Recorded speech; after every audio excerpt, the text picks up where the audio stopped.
So a lot of rumors have hit the internet about the Pixel 4, from its design to its feature set. In fact, Unbox Therapy received a mold of the phone, pretty much confirming exactly what the back of the device is going to look like.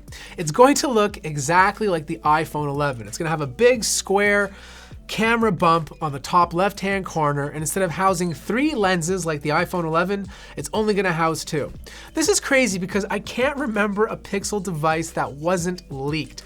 Every single one has been leaked so hard that we always end up knowing exactly what we're gonna get before the announcement date happens. But this year was kind of different.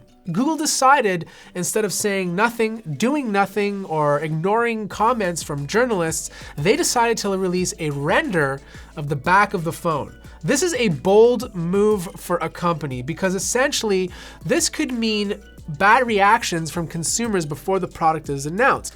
And if you're a shareholder in the company and if you don't get a good positive announcement from people who saw this render, they might back out, the stock might go down. But Google is such a big company that if people don't like the device, it's really not going to affect their bottom line.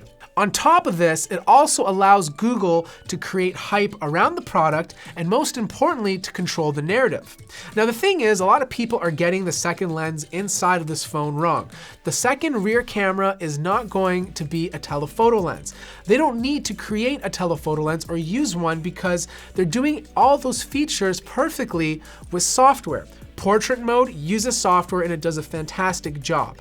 Telephoto, they're using super digital zoom. Yes, it's digital zoom, it's never as good as having a second sensor, but Google is so invested in its software that it does a pretty close job to a 2x or 3x zoom lens. That second lens is going to be an ultra wide lens. That makes the most sense because that's something they can't affect or create with software. Now here's the crazy thing. This leak also confirms a couple of other things. One, the physical fingerprint scanner on the back of the device is no longer going to be there. And this is expected. Every single smartphone in 2019 is moving to an in-display fingerprint sensor. I don't think it's going to be ultrasonic, but I think it's going to be optical. And Gen 2 of optical fingerprint sensors are really, really fast. The second thing that I'm hearing is that the front speakers, the 2 front speakers that we see on the Pixel 3 or Pixel 3 XL, are now going to be on the bottom. You're either going to have 2 speaker grills, or you're going to have 1 speaker grill, and then it's going to utilize the earpiece as the second speaker.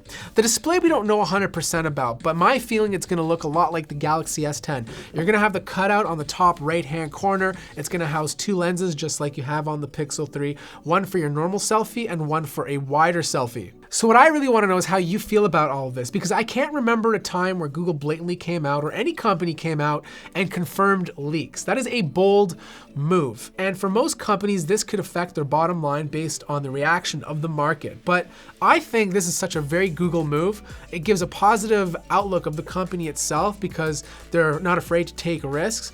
And on top of that, it builds hype around the phone. Do you feel more excited about the Pixel 4, or this doesn't really change your opinion? Anyways, that wraps up this little rumor video. Let me know your thoughts in the comments below. I want to hear what you guys have to say.